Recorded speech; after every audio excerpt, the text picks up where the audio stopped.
I'm going to call the meeting of Human Affairs Committee to order. Today is Thursday, February 20th, 2025. It is 7 p.m. and we are in the Aldermanic Chamber. Would the clerk please call the roll? Yes. Alderman Chris Thibodeau. Here. Alderman Tim Sennett is here. Alderwoman at Large Gloria Timmons. Here. Alderwoman at Large Shoshana Kelly, Vice Chair. I'm here. And Alderman Tom Lopez, Chair. Tom is traveling, which is why I'm chairing.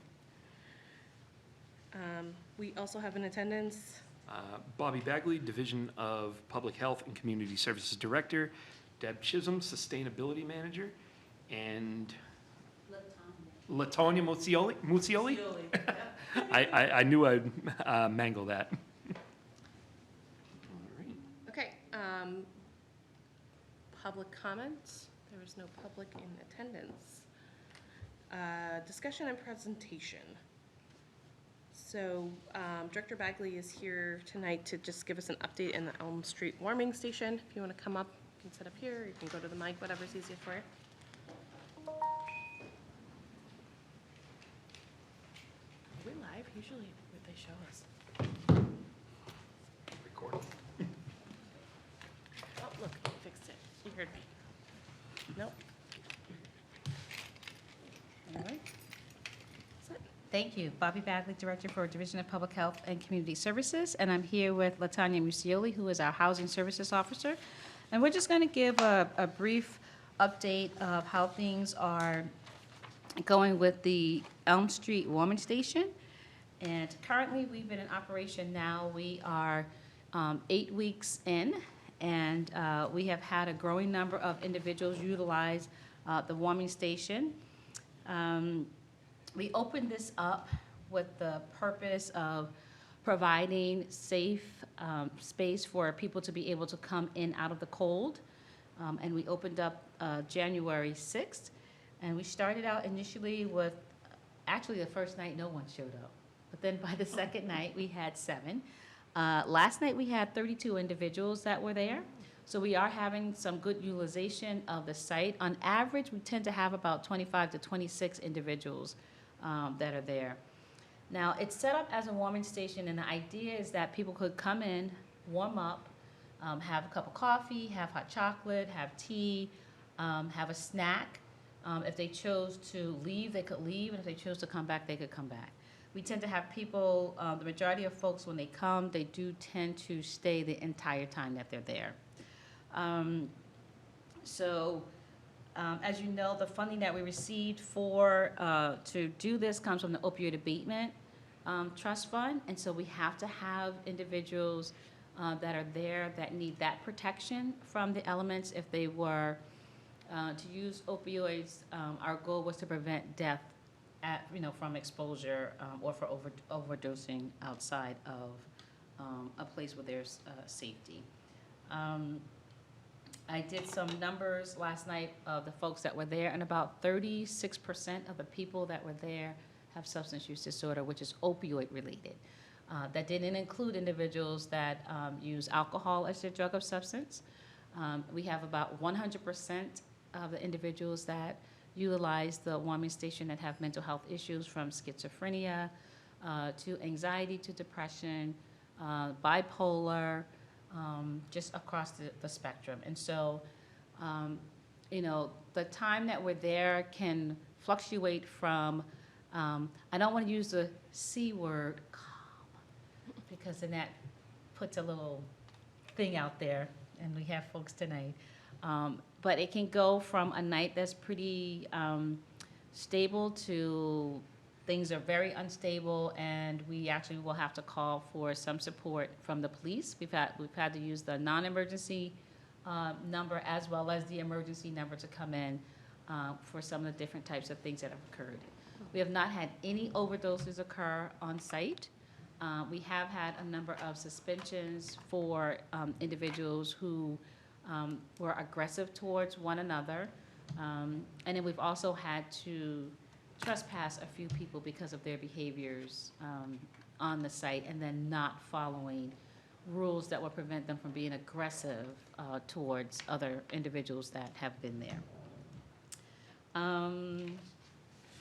What else do I want to say? We have been successful with getting the staff hired on board. Right now, we have 12 individuals that are hired to work as per diem at the warming station. We actually have 3 of those individuals that are not available to work, so that knocks us down to 9. As a result of that, I have had to utilize some of my staff to fill in. There have been days when we've extended our time at the warming station, for instance, for a couple of the holidays. Martin Luther King's Day, we opened up the full day from 8 to 5, and then stayed open from 7 to 12 because all the other places were closed. The library was closed, National Soup Kitchen and Shelter was closed, Day Cafe was closed. So we opened up for the day so we could accommodate individuals, and it was a snowstorm, so our staff was available for that, as well as the per diems that are on board as well. This past weekend, or the snowstorm that we just had, again, we extended the hours until 10 o'clock. Instead of having folks leave at 7, we extended until 10, until other places opened up. So we've been trying to be very accommodating for this population, and provide a service that we believe is really, really needed, especially with, you guys have been outside, you've seen how cold it is, so we definitely don't want folks, outside if they don't have to be. We have volunteers from the United Way that are also working with us. We've had a total of 37 volunteers respond. We have some that are very consistent, but the volunteers are not always on site for the 12 hours that the warming station is open. But when they are there, we definitely appreciate the extra hands, the extra eyes, and the support that they provide. And I'm gonna let LaTanya pick up and share a little bit more because she was instrumental in getting the St. Joe's Mobile Health Van to come over. So LaTanya, if you could just give an update on that and the donations as well. Absolutely. So St. Joseph's Mobile Health Van, currently they go to a couple of our encampment sites as well as the Day Cafe on a regular schedule. And we were able to partner with them to have their support at the warming station on Tuesdays. So that just started this month and it will go through the end of March. And if there is a need, they're willing to discuss potentially expanding that a little bit further. Because we do plan to be open through the end of April. Some of the services that they provide are just education, wound care, vaccines. So they'll just be providing connections to healthcare for any of our guests that are using the warming station. So we're very thankful for that partnership. We've also received an outpouring of donations from different community partners. Just to name a few, National Soup Kitchen and Shelter, Salvation Army, United Way, Central Realty, First Church of Nashua, Blueprint Ministries of Londonderry, and Southern New Hampshire Systems. So some of these organizations have provided financial support so that we could provide some coffee and paper products and snacks for some of our guests. And some of these organizations have directly provided snacks for our guests, or coffee, water, and things of those sorts. So we are very thankful for their support. In the month of January, we did have 72 unique guests that were served at the warming station. Just for context, last year at the same time, we had about 45 to 47 folks. So we have had an increase of need since last year. Excuse me, could you repeat how many this year? 72 unique guests for January, yep. So it's about, close to double from what we had last year. And ages range from 20 to 67. We were able to connect 9 individuals to services, so that might have been in the form of connecting with our community health workers. If we look into some of February, we were able to assist 2 individuals with employment. So we're really trying to continue connecting folks to different supportive services. And we plan to have some additional partner agencies come provide some outreach, hopefully in the coming weeks. And we just wanted to share one of the comments that one of the guests actually made. So there's been a lot of conversation about why people aren't allowed to sleep on the floor and the concern around even like health-related things with that. In doing a little bit of research as far as sleep positions, the general thing is as long as a person gets the opportunity to get some rest and sleep. And so the position depends on the person's health status, doesn't make, doesn't cause any more health problems if a person is sitting in a chair and they put their head down, to take a rest. But I had the opportunity to speak with one of the guests because I asked them, why do they come to the warming station? Because it's not a shelter. They do know the rules, and the rules are, that you can't lay down on the floor, you can't bring a sleeping bag and blankets and pillows and lay down on the floor and sleep. The expectation is that, we reserve this as a warming station, just as we've heard in other cities like Manchester and other states. Warming stations are warming stations. They're not set up to be shelters. And so I need to know. So I just happened to ask the person. And she said, this is the best warming station that I've ever been to. We're treated with respect. I said, but you don't get to lay down, on the floor. She said, I will trade this off because I'm treated with respect when I'm here, and I'm not, I don't feel like I'm being marshaled with all these other rules.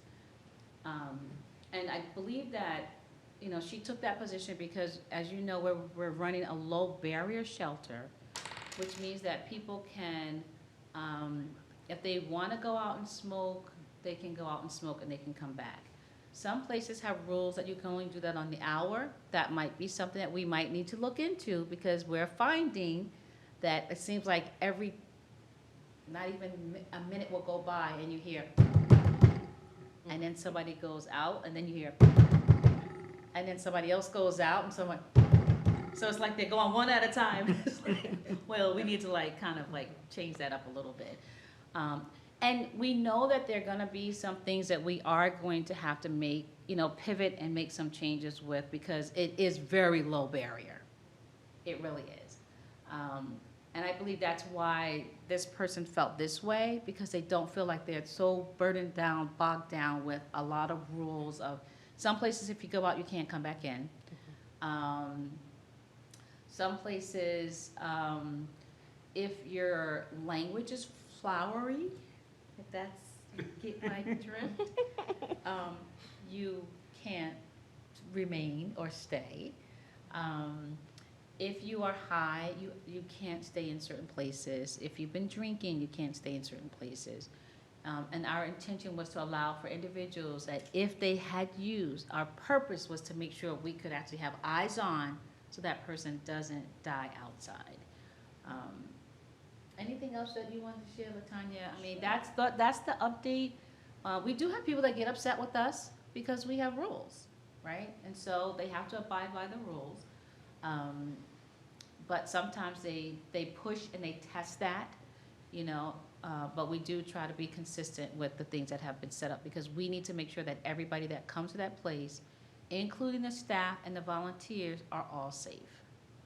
I think I just want to add in a conversation that I also had with one of the guests. So I went to the warming station. We used it as one of our sites for the point in time count. So this is a requirement that HUD has annually where we have to count everyone in our community that's experiencing homelessness. So I went on site that night and I was just having conversations with folks as well. We have to gather a good amount of personal information for the point in time count. But I asked a similar question to Bobby as to, why folks were coming here and if they were aware of shelter availability. And one of the individuals had shared with me that they are aware of shelter availability, but they were willing to take the trade-off of being able to lay down and sleep because it's difficult for them to be in bed and have lights out at a certain time. This person likes to wind down and listen to music. This person likes to be able to go outside and smoke cigarettes or vape. And it didn't work for that person.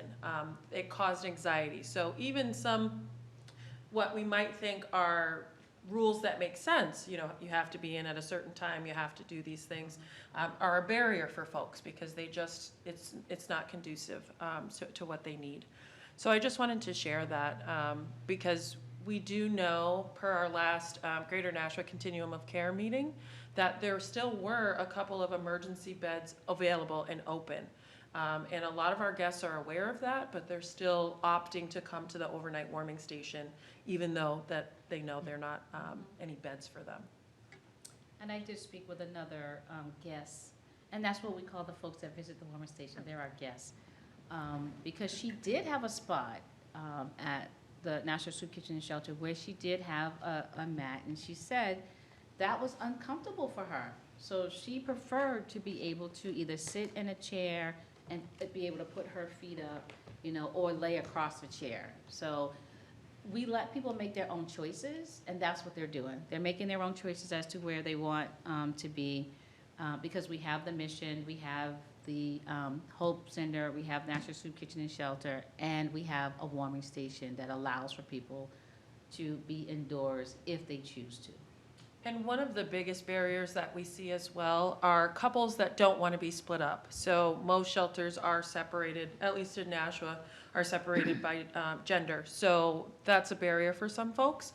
A lot of the individuals we're dealing with have past traumas, so they feel safer being with their partner. So that has been something that a lot of folks have been able to do at the warming station as well. Those are our updates. Any questions? Alderman Thibodeau? So even when the volunteers, you are fully staffed, and the volunteers help lighten the load? Yeah? Yes. So their role is to support with like the snacks. So when people want to have coffee or snacks, the volunteers are there to take care of that, because the cafeteria space is relatively large. And so if you're checking folks in where we are providing snacks, someone needs to be there for that. And so the volunteers are there for that. They also will help with check-ins, they'll help with checkouts as well. And then we have to monitor the bathrooms. Again, being a low barrier shelter, being a low barrier warming station, we have individuals who may try to do things in the bathroom that we need to prevent, so we have to monitor the bathroom, so they help with that as well. And to add in, one of the reasons that we have the volunteers managing the snacks and coffee is also to reduce the spread of germs that could happen if people were self-serving. Follow-up? What time, and it could be the entire 12 hours, but what times are your most desired to get volunteers to sign up for?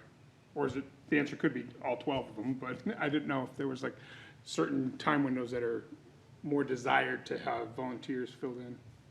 Well, when folks are coming in, that's when it's the busiest, because people are at the door as soon as we get there. And so they've gotten into the routine that they have to check in, but then sometimes, like if a person is new, they'll just walk right past the line and go straight over to try and get coffee or something, or try and walk in with their bags. Bags have to be checked. Bags are not allowed to, in the area where people are sitting, unless they have food or something like that in the bag. We don't check them, we trust them, but if they bring in a book bag or duffel bags or other bags, they have to check those. And so that point in time when you're first coming in to check in is important. And then there's like little waves or shifts when people will come in like around 1, there might be a wave of folks that'll come in. So, but ultimately it's really like if we have them scheduled for 2-hour blocks, so any really one of those blocks is helpful. Last night, we had 32 people there, so it was really helpful to have the volunteers. So, yeah. All set, Alderman Thibodeau? One more. You had mentioned donations. Is there anything that you guys, while you got, broadcast it, anything that you are in dire need of or would be very helpful to get donations for? Yeah, so far, like I said, we're eight weeks in. Actually, we're more than that. We're 9 weeks in. And I'm running our spend rate just on coffee, tea, and snacks. And over $1,100 has been spent already just on those things. And so things that we need, we run out of cups fairly frequently, stirrers, spoons, coffee, sugar, sugar. Need sugar? Yeah. People tend to bring their own snacks, though. I did find that. So I was trying to keep things like snacks all the time. They bring their own. So basically what I've been doing is now, mostly this week, making sure that we have hot chocolate, coffee, and tea, sugar. Yeah, sugar? Get the sugar? All set, Alderman Thibodeau? Yes, thank you. Alderman Senate? Alderman Thibodeau took my big question Uh-oh. about what you need, but sugar. First off, I appreciate the presentation that you provided. It really helps to get a idea of what life is like in those 12 hours. And I do appreciate what you're doing, because a lot of the questions that I came here with tonight, you did answer in terms of, what's the reentry policy, are people able to step out and, whether their vice is smoking or vaping, what have you. So I do appreciate that. Have you, you did allude to this a little in terms of you've had to utilize the non-emergency line versus emergency services. Would you say that severe incidents like that are a frequency? You know what? It really depends. So, you know that there was a theory around the full moon. So here, I used to work in the emergency room, and whenever there was a full moon, we'd have lots of things happen. So there is something to that. So when there's a full moon, we tend to have more incidences occur. We have had, what we try to avoid is people getting into entangled, arguments that could lead into like fights. Mm-hmm. And so when people start to get elevated, it's almost like a domino, because the mental health stuff is so severe that something that may start out really small over here with a couple of people, because the room is so big, as they get louder, then you've got people way on the other side all now starting to get into this thing. Yeah. And they're very protective of each other as well. So if LaTanya and I got into an argument, and Alderman Senate, you didn't like the way I was talking to LaTanya, then you come over and you say to me, you shouldn't talk to her like that. And then there's this whole thing, and so we kind of like shut that down. That's when we'll call the non-emergency, because we just need to shut that down. Because our staff is not to get in the middle and try and stop people from doing anything. So more intervention than anything. Exactly, yeah. Two more follow-up if I could.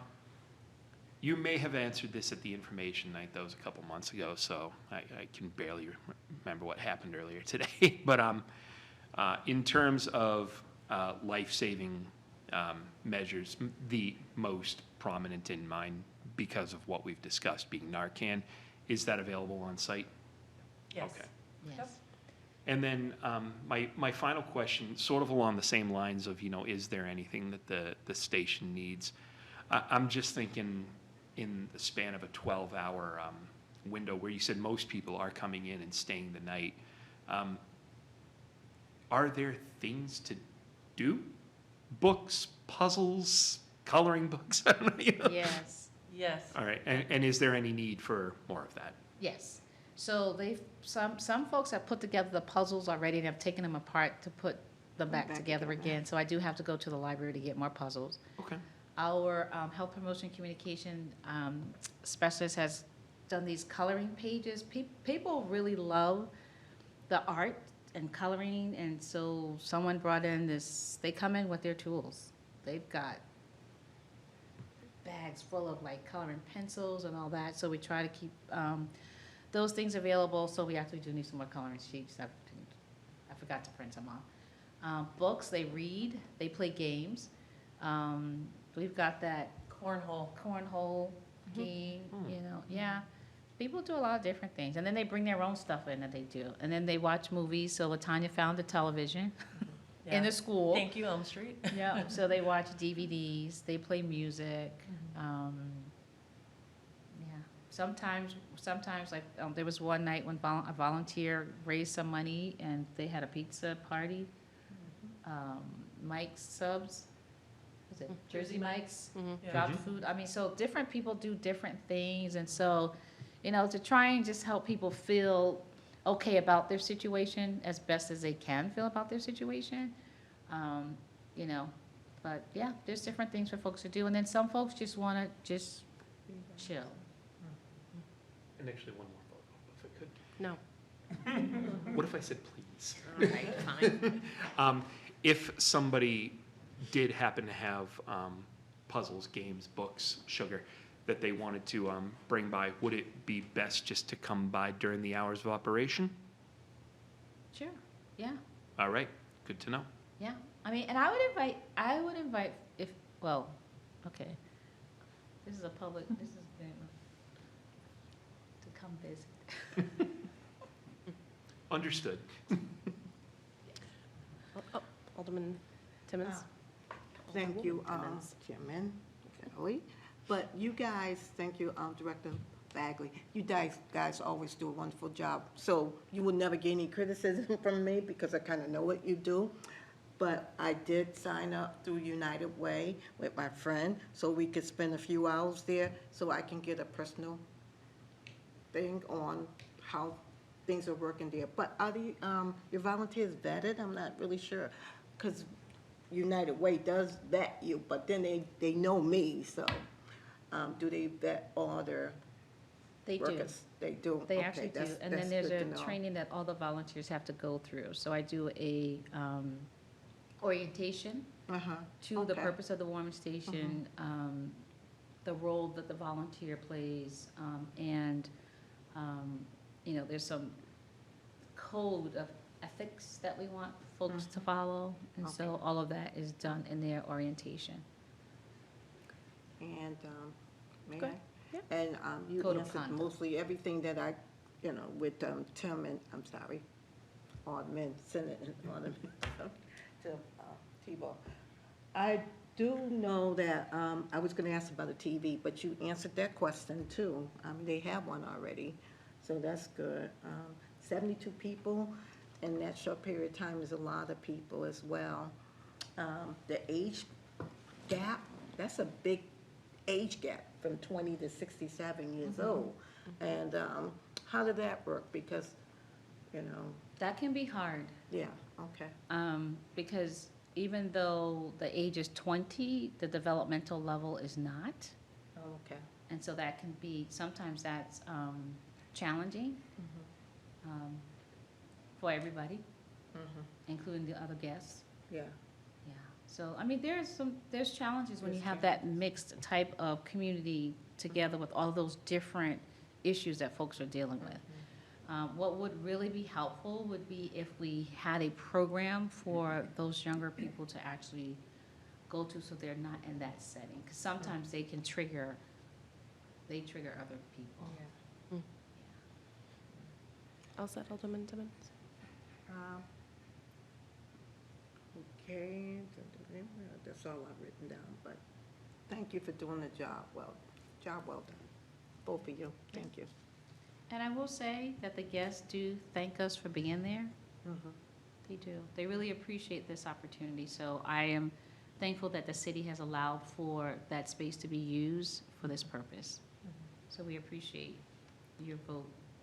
May I have one other follow-up? Thank you. I know we're talking about Elm Street only. What about the other warming centers around the city? Oh, so we actually also run a day warming station at Ash Street. And at first, when we started that in December, there wasn't a lot of utilization, but now folks are starting to go over there as well. So now they know that after they leave at 7 o'clock from Elm Street, they'll go over to the National Soup Kitchen and Shelter, or they'll go over to First Day Cafe. Then they may go over to the library, then they'll go to the soup kitchen. But then they also know that if they can't go to those other places, they go to the Ash Street warming station, and that's open from 10 to 12 for the lunch break, so they can go and get lunch, and then it opens from 1 to 3. So there's time for people to be inside, you know, pretty much almost all throughout the day. I will say, though, it is a lot of walking that people are doing. It's a lot. So, Especially tough with all of the snow that we have. yes, yeah. So thank you for the update. It was really nice to hear how things are being run and that you're being able to meet a need in the community. So I also want to say thank you for running the program and doing so, obviously, so effectively. I had a question. I really liked the flexibility part where you were talking about, oh, we were open on President's Day because other places were not. How do you communicate that out to the population? It doesn't take much. Word of mouth spreads very quickly. So we are very intentional about where we go. So we have our community health workers go to the day cafe. Most of our unhoused population utilize that service. But we go everywhere. We go to the encampments. So as soon as we tell a few people, everybody knows. That's what I thought your answer Yeah. would be, but I was just Yeah. wondering. Yeah, everyone else asked all the questions that I had, so. One other question. Alderman Timmons. Thank you. You know that encampment behind Market Basket on Amherst Street?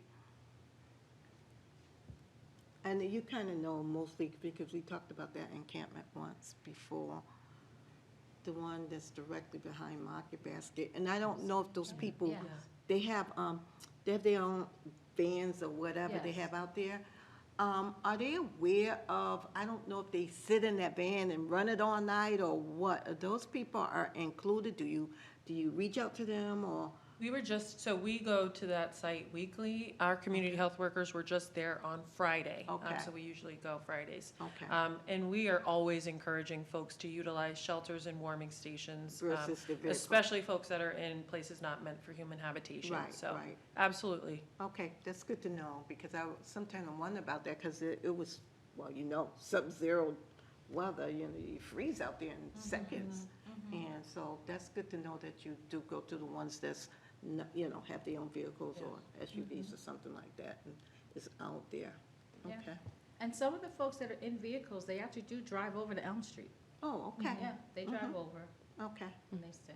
well, that's good to know. But we are not permitting anyone to stay in their vehicle at Elm Street. So if you do live in your vehicle, you can come park, but you have to come inside of the warming station.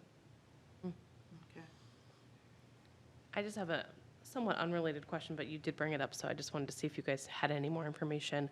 You were talking about the youth population in the shelter. I know we lost stepping stones as, a key piece of that. Do we know on the continuum of care or in your conversations if there's someone who's sort of stepping into that missing piece? Yeah. So not necessarily like a drop-in center like Stepping Stones had, but Nashua was awarded the YHDP Youth Homelessness Demonstration Project grant, and that will be run through the Front Door Agency. So they are in the process of getting that started for any youth. So I believe that's 18 to 24, and it'll be rapid rehousing or transitional housing for that population specifically. Great. Cool. Oh, that's good. Okay. Well, thank you so much for coming in, unless there's additional questions. you. Thank Thank you. Good job, guys. Thank Thank you. you. Okay, on to communications. There are none. Unfinished business. None. New business resolutions. We have R25-130, relative to the acceptance of $61,120 from the State of New Hampshire Department of Environmental Services Exotic Species Program, and to authorize the transfer of matching funds. I will make a motion to recommend final passage. Motion on the floor is for final passage. Ms. Chisholm, do you want to talk to it quickly, or? I see you coming to the mic. I can talk to it quickly. There's not too much to say. This is our annual allotment that we have been given from the state, well, every year since I've been here, since 2018. Yeah. So it's been a very successful program. It's super expensive, as you can see. I mean, they're funding 50%. So it's $122,000 to get a fan boat out on the river, which actually, if you want to see it, I'll let you know when they're going to be out there, because it's kind of cool.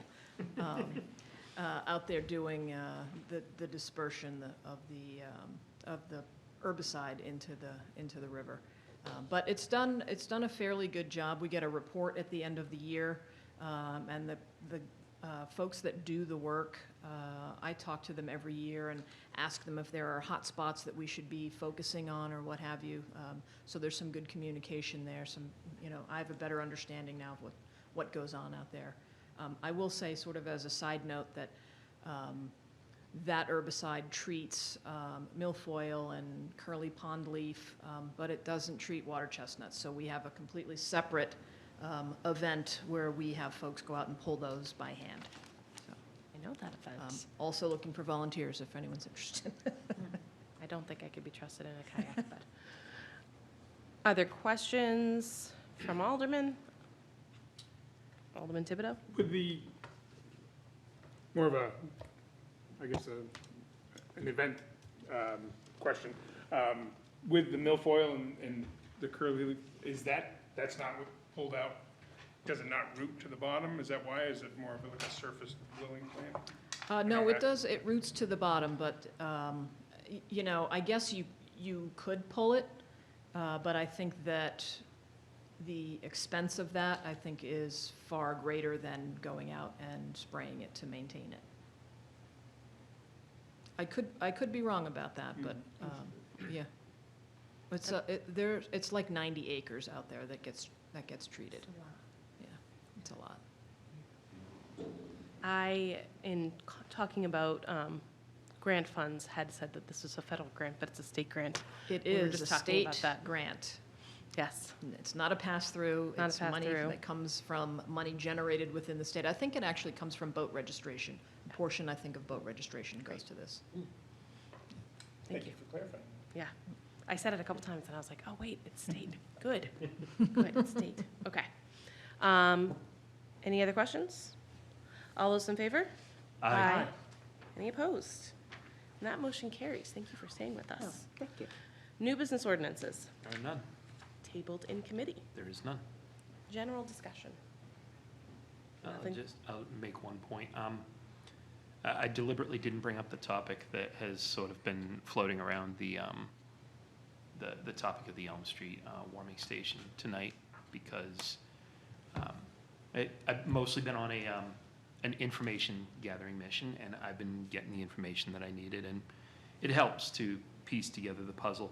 And just the thing that I wanted to note is that through those fact-finding endeavors and from the presentation from Public Health tonight, the fact that they're seeing more unique visitors this year than they have over last year. I'm glad that we have a better space this year because from what I understand, I've been in the Elm Street cafeteria, but from what I understand, this is much larger than the space that we had last year. And I think that it illustrates the longer-term need for a more permanent solution that has low barriers that can serve the purpose that some of the established shelters that we do have in the city. So I'm happy to get this update. I'm happy to hear how it's running because clearly Department of Public Health is doing yeoman's work with that. It's thankless work, and they really deserve our appreciation for it. And I hope that just through this committee and through the greater board and discussions with Public Health that we can continue the conversation and continue working towards a more permanent solution that'll satisfy what I think everybody wants to see for this population. Anyone else? We have public comment, but there's no public. Would anyone like to make remarks this evening? No? All right. Do I have a motion? Motion to adjourn. Motion is to adjourn. All those in favor? Aye. Aye. Any opposed? We are adjourned at 7:38. Another Thank fast. you.